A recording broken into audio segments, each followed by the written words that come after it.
after discerning that the book is from God, that it is the book of the Almighty, and after reasoning. And believing, a person begins to reflect its commands in their life. They start to perform prayer, knowing that its directives are the commands of the Almighty, and then they obey the messenger of God.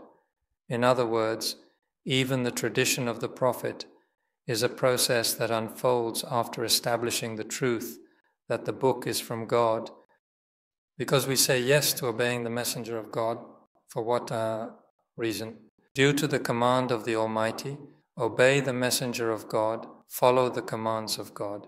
In this respect, the book forms the foundation and initially establishes the relationship between God, the Almighty, and the individual.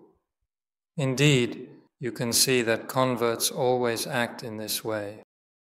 First they take it and read the Quran. They read, and when they finally realize that it is from God, they start to implement its commands while practicing prayer, fasting, pilgrimage, and almsgiving. They take the messenger of God as their guide and trust in his example.